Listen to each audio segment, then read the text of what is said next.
Yeah. So I'm going to talk about zonular dialysis phaco management. So as we all know, we can classify it broadly into three types. The mild type where you have up to 2 to 3 clock hours, or it can be a larger dialysis where it can go up to 180 degrees and then more than that. So I'm going to show three video surgical scenarios, how differently we can manage these three situations when we have a zonular dialysis. And we also know some of the common signs that we might face in all the problems is difficulty in capsular access because the zonules are not there. At that area, we may not have a counter traction. So then we might have to use a forceps, so we have to be careful. During hydrodissection, if there is a lot of fluid, it can descend the bag. And during phacoemulsification, we can actually compromise and use little more power because here you don't want to move the nucleus while you're doing phacoemulsification and break more zonules. And sometimes when there is a vitreous thrust, sometimes it can cause the flattening of the anterior chamber and then make it difficult for us to do phacoemulsification. And how do we manage those cases also, we'll be showing in the subsequent videos. So let us go to the first case scenario with a small zonular dialysis extending to 2 to 3 clock hours with the iris coloboma case.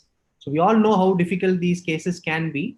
So the first thing is to get the right rhexis, because in these cases, when we land up with the complication, we should be able to give an optic capture or place it in the sulcus. So getting the right rhexis.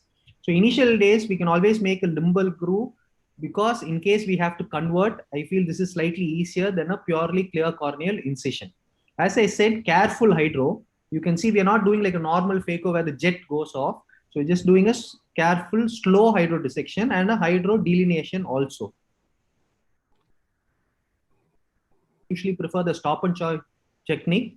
The only difference is after holding the nucleus, I'm bringing it slightly into the anterior chamber and not doing it in the bag to just cause less stress on the zonules. You can see the bag inferiorly moving forward and backward. Then another tip is when we remove the phaco probe, sometimes the vitreous can bulge through these areas of weak zonules. So always keep the anterior chamber formed when fill it with viscoelastic. Don't let the anterior chamber collapse. And the last point is during cortical aspiration, I call it the cortical stripping. Don't do it like the routine aspiration because at this time also we can actually tear more zonules. So you actually hold the cortex, strip it to the center, and once it is in the center, and then hit the aspiration of the foot pedal. So this might cause lesser stress on the zonules. Just slight modifications. And then since this is just a segment, the CTR is used. There are various methods of inserting the CTR. I prefer this technique where I just use the eyelet with the Sinski and then make sure the key here is you should make sure the leading thing goes under the bag because once it goes to the sulcus, it's very, very difficult to retrieve for even experienced surgeons. So make sure it goes under the bag and then release it. And once that is done, I think IOL insertion is the regular thing, but I always try to make sure that the haptic goes into the area where the zonules were weak because that also causes some amount of stretching of the bag. So this can prevent long-term complication like the phimosis of the bag. So these are some of the common problems that we face, and I think Sir has already explained on how to do it on small pupil brilliantly. The other key is to just stay in the center and not catch the iris in any of these situations. The various devices, we have the Sionis thing and the segments, but I am not very well versed with the Sionis segments. I don't have those videos. So the second case scenario I'm going to show when you have a large thing and you have this vitreous prolapse, I think we should thank Ashwin for sharing this video that they call it the vitrectomy assisted phacoemulsification. So let us just go through the next surgical video. So what happens during this zonular dialysis is when you're doing phacoemulsification, some amount of fluid goes inside and hydrates the vitreous, and that only causes the thrust of the vitreous. So that can cause the shallowing of the anterior chamber. So what they have proposed is you can just induce a trocar and do just a mild vitrectomy. So this decompresses and gives us space in the anterior chamber to do and prevents the further prolapse of the vitreous. As you can see in this case, it's slightly larger zonular dialysis. As you can see, the rhexis is initiated and then you can use the forceps to complete here because you can see that as you're pulling, there is no counter traction. So getting a careful round rhexis is again very important.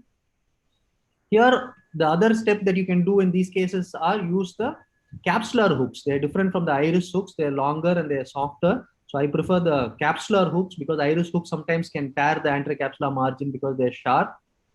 So gentle hydro, and that is the vitrectomy that is being performed. So once that is done, I think you have a good amount of anterior chamber that is space that is available. And as Sir said, the choice, I prefer the bimanual. This is the coaxial irrigation, but make sure you do it gently. And once that is done, you can release the capsular hooks and then go ahead with the implantation of the CTR. So once the CTR is placed, in this particular case, using the 3-piece foldable IOL, make sure the leading haptic goes into the bag first, and then we place it vertically where the area of zonular dialysis is there. So sometimes when you have these large defects, as you can see in this case also, we can do an iris procedure. So in this particular case, they're doing the single pass 4-throw pupilloplasty so that you get a rounder and a more pinpoint pupil and avoids glare to the patients and better visual acuity. So this is almost the end of the second scenario. Now, what happens when you have a large ZD, almost 360 degrees, as you can see here, a subluxated lens. So this has to be planned for a lensectomy, vitrectomy with a secondary IOL implantation. I know the other speakers are going to talk about use of claw lenses and the use of glued IOL. So I thought I will share a new innovative IOL, the CM T-Flex IOL that Santhanshu sir was also talking about. So here initially we make 180 degrees, 2 scleral flaps, 1.5 millimeters away from the limbus. We do a 23 gauge sclerostomy. So here first I have to deal with the dislocated lens. So I'm just using the same needle to fix the lens and use the other sclerostomy with the 23 gauge cutter and going to just perform the lensectomy. So first initially clear a little bit of vitreous that is behind and then puncture it through the posterior thing, and then using a combination of suction and cutting. Relatively soft nucleus, so it was not very difficult, but the only key is we should make sure we do not drop the lens inside because then it becomes a fully VR surgery. So the entire lens was removed in toto. As you can see, completely absence of zonules.